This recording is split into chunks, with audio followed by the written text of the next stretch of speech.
penyakit liver itu kan macam-macam. Ada penyakit liver yang akut, ada yang kronis. Nah, pada saat dikatakan negatif, sebetulnya definisi negatif itu tidak terdeteksi. Bukan berarti virusnya hilang semua dari tubuh, itu enggak. Tapi tidak terdeteksi dalam jumlah yang sangat sedikit, sehingga pada saat kita periksa hasilnya negatif. Hati atau liver merupakan organ penting dalam tubuh yang memiliki lebih dari 500 fungsi. Apa saja fungsinya? Dalam rangka World Hepatitis Day, kita akan bahas seluk-beluk tentang hati. Oke, Dok, liver atau hati. Nah, ini jangan salah paham lagi nih sahabat Nutrima. Kalau ngomongin sakit hati, ngomongin patah hati tuh ngomongin perasaan. Ini ngomongin hati beneran ya, organ hati beneran. Dok, jadi liver ini kan organ yang sangat penting. Fungsinya katanya lebih dari 500. Nah, sebenarnya fungsi-fungsi yang paling esensial, yang paling penting, apa sih Dok dari liver ini? Ya, sebetulnya liver itu merupakan organ yang banyak ya fungsinya, tapi beberapa yang penting. Contohnya dia adalah organ untuk membongkar sel darah merah. Terus dia adalah organ untuk tanda petik untuk pembongkaran ini ya, sisa-sisa racun yang orang biasanya bilang detoksifikasi. Kemudian bisa juga untuk yang namanya pengelolaan kolesterol, kemudian hormon kita seperti hormon estrogen dan sebagainya, itu tergantung pada hati kita. Itu tuh yang utama. Kalau yang lain sih banyak ya kecil-kecilnya fungsi hati. Gitu. Iya, jadi memang penting banget untuk pembongkaran sel darah merah tadi, untuk detoksifikasi itu tugasnya hati. Membentukkan kolesterol juga tugasnya hati. Nah, gangguan yang paling sering kalau orang awam nih Dok ngomongin sakit hati itu sakit kuning ya. Sakit kuning. Karena gejalanya ada kuning-kuning tuh di ujung tangan, di mata ya. Nah, kalau bahas kedokterannya hepatitis ya Dok? Ya, semuanya bilangnya hepatitis ya. Pokoknya kalau ada radang pada hati. Radang pada hati. Hepatitis. Ya. Oke, boleh Dok dijelaskan dengan singkat tentang hepatitis ini, karena hepatitis A, B, C, D, E gitu Dok. Apa aja nih perbedaan-perbedaannya?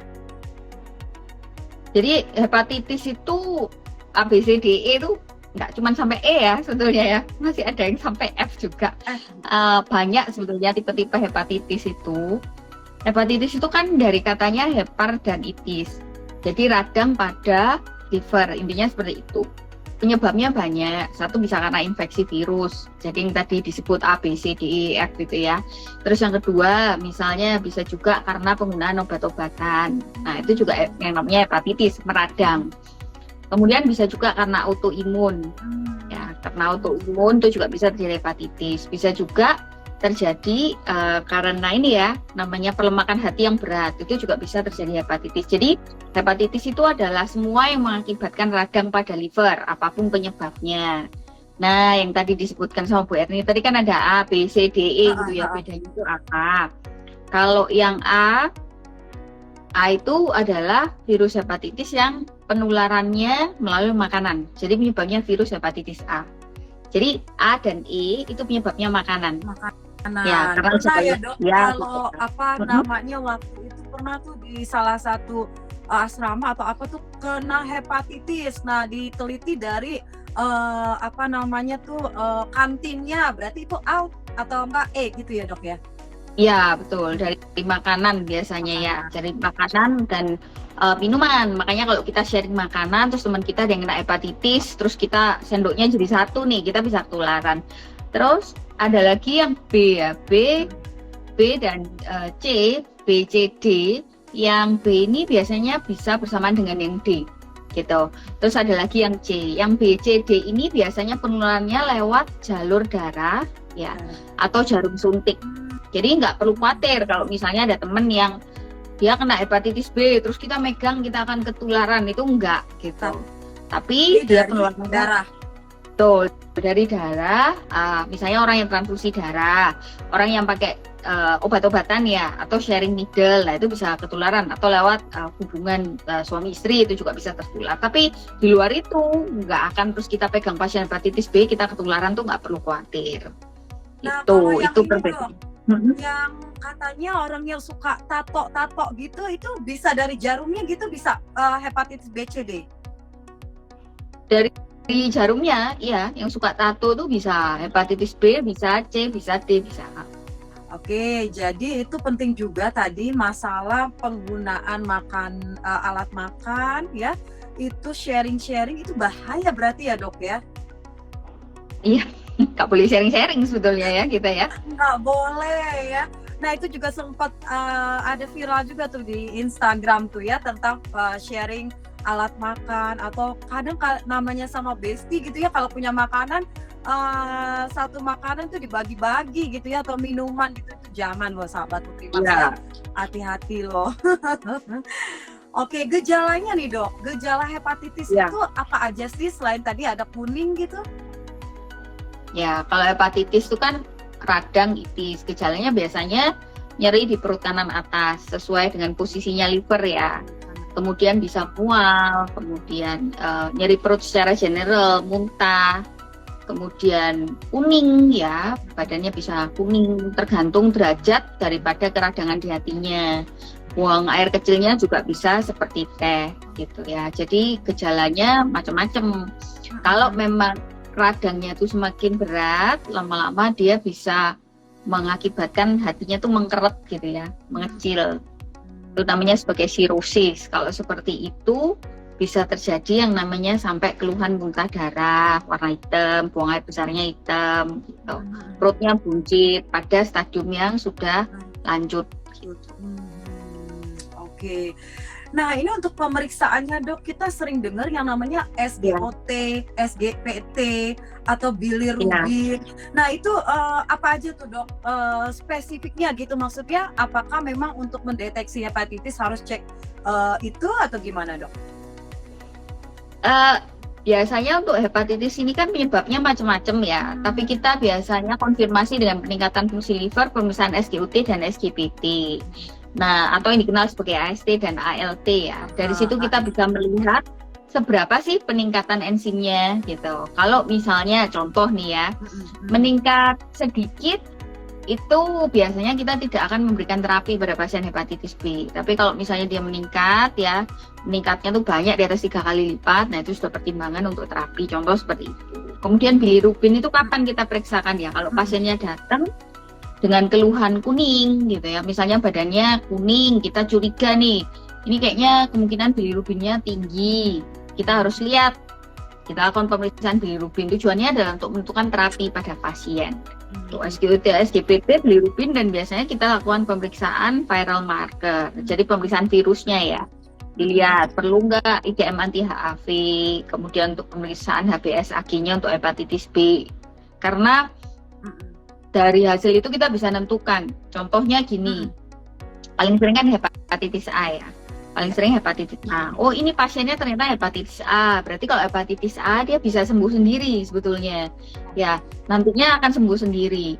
Pasiennya diminta untuk istirahat, terus makannya dibetulkan ya, kemudian tirah baring, istirahat, kita kasih vitamin lah gitu ya, nanti akan membaik sendiri. Beda dengan virus yang B atau C. Kalau B dan C biasanya kita kasih antivirus khusus gitu sih.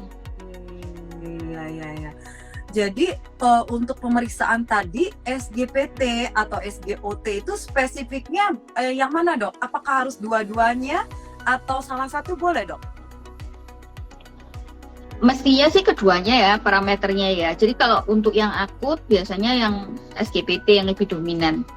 Ya, karena kan penyakit liver itu kan macam-macam. Ada penyakit liver yang akut, ada yang kronis, kemudian dia mengalami keradangan kembali atau eksaserbasi akut namanya. Nah, kalau yang kronis itu SGOT-nya yang dominan. Kalau yang akut SGPT-nya yang dominan gitu. Jadi kita bisa lihat dari rasionya. Oh ini berarti penyakit yang sudah lama, kumat, atau penyakit yang baru gitu.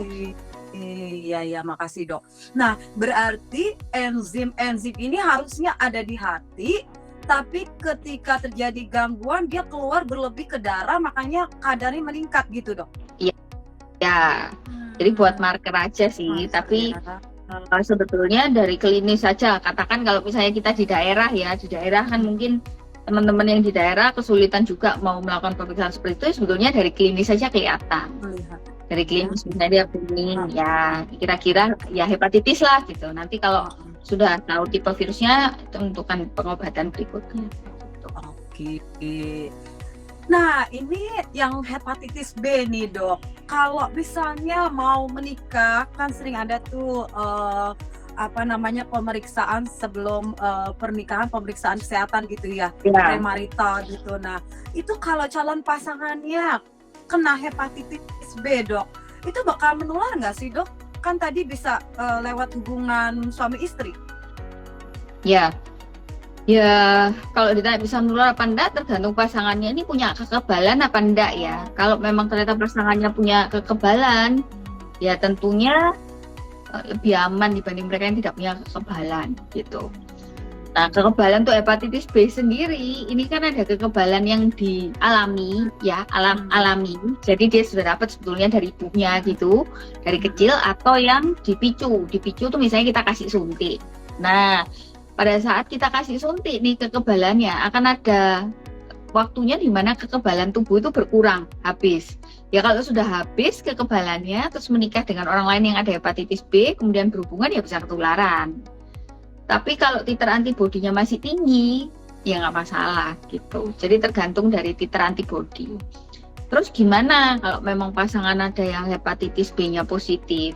Ya sebetulnya harusnya ini ya, pasangannya ini ya, contohnya calon istrinya harus divaksin dulu untuk meningkatkan kekebalannya. Kemudian calon suaminya ini ya kalau perlu disembuhkan gitu ya, kita kasih antivirus, tapi tergantung kriteria. Karena tidak semua pasien hepatitis B itu harus diberikan antivirus. Oke. Ya. Oke, dok lanjut lagi, ini data tahun 2022 Kemenkes, katanya ada 50.000 lebih ibu hamil positif juga hepatitis B. Nah, itu dari 50.744, nah itu 35.000 lebih bayi dinyatakan positif juga. Nah, berarti dari ibu otomatis menular, atau yang sisanya tadi yang 15 ribuan itu nggak kena atau gimana nih dok? Kalau sekarang itu sebetulnya kan pemerintah sudah lebih ini ya, waspada ya, jadi sudah tersedia juga. Jadi biasanya ibu-ibu hamil kalau zaman sekarang tuh sudah pasti di screening. Dan begitu ketahuan ibu hamilnya ada hepatitis B, itu bayinya dipersiapkan begitu lahir, langsung dikasih imunoglobulin sama divaksin biasanya ya. Jadi untuk mencegah supaya si bayi ini nantinya nggak kena hepatitis B. Nah, dibandingkan dulu itu banyak yang tidak terdeteksi sehingga akhirnya pada saat dia muda, misalnya nih si bayi lahir dengan hepatitis B nggak ketahuan, nanti usia 20-an bisa terjadi kanker liver, bisa terjadi sirosis hati, kanker liver dan sebagainya. Tapi sekarang sebetulnya jauh lebih jarang ya, walaupun angkanya masih puluhan ribu itu karena memang itu sudah screening wajib di puskesmas. Jadi penting banget untuk ibu-ibu hamil itu memang pasti bahkan sebelum kalau program menjalankan promil gitu ya dok ya, di screening dulu ya, jadi dipersiapkan jangan sampai itu positif dulu, disembuhin dulu gitu ya dok ya. Nah, betul, jadi sebetulnya kalau ibu-ibu yang calon hamil ini nggak cuma mempersiapkan weddingnya aja ya, harusnya tuh cek darah, terus harus dicek ada hepatitis B-nya apa enggak gitu ya. Kemudian ada pemeriksaan untuk sifilis, STD dan sebagainya itu. Terus untuk yang herpes itu juga ada screeningnya, tapi itu biasanya di laborat ada ya, tokso ada paket lengkapnya lah ya. Kemudian plus USG. Nah, yang bagian USG ini jangan lupa karena seringkali ibu hamil itu juga ada calon pasangan menikah ini ada miom, dan itu sering terjadi. Karena mungkin kalau wanita masih muda ya wajar merasa mens sakit biasa aja, tapi nggak pernah screening miom. Begitu nikah ternyata ada miomnya, hamil lah, itu bayinya nanti yang kesulitan karena bayinya akan berdasarkan dengan yang miomnya itu. Gitu. Jadi sebaiknya di screening semua ke laborat, pemeriksaan lengkap plus USG. Nah, itu tuh pesan dokter penting banget ya. Jangan sibuk dengan foto-foto prewedding aja gitu ya. Tapi yang dipentingin juga tadi screening nih sebelum pernikahan tuh screening kesehatan itu penting banget ya, sahabat Nutrimax. Oke, dok lanjut lagi. Nah, kalau HBsAg tadi yang hepatitis B positif, setelah diobatin gitu dok, bisa nggak berubah jadi negatif? Jadi virus hepatitis B ini sifatnya hepatnavirus ya. Jadi hepatnavirus itu artinya dia core-nya itu ada HBV DNA dan dia sifatnya sembunyi di dalam liver. Nah, pada saat dikatakan negatif, sebetulnya definisi negatif itu tidak terdeteksi. Bukan berarti virusnya hilang semua dari tubuh itu enggak. Tapi tidak terdeteksi dalam jumlah yang sangat sedikit, sehingga pada saat kita periksa hasilnya negatif. Kenapa? Karena pemeriksaan untuk HBV DNA untuk virus hepatitis B ini itu harus sangat-sangat sensitif untuk bisa deteksi virusnya, karena virusnya sembunyi dalam liver. Nah, makanya ada pasien-pasien tuh gini, dok saya ini sudah hepatitis B, saya sudah pengobatan, saya dulu itu sudah sembuh gitu ya, karena hasilnya kelihatannya negatif, kok sekarang keluar lagi. Nah, yang dikatakan sebagai keluar lagi itu sebetulnya virus yang sembunyi di dalam liver, dan misalnya nih karena pasien itu terlalu capek, nggak tahu salah minum steroid atau pakai obat-obatan yang bisa menekan sistem imun, virus yang di dalam liver tuh bisa keluar lagi gitu. Nah, tadi sempat juga dokter ngomongin juga tentang yang cirrhosis ya, kemudian ada juga fatty liver. Nah, boleh dok dijelaskan satu-satu fatty liver apa, cirrhosis apa? Silakan dok. Ya, jadi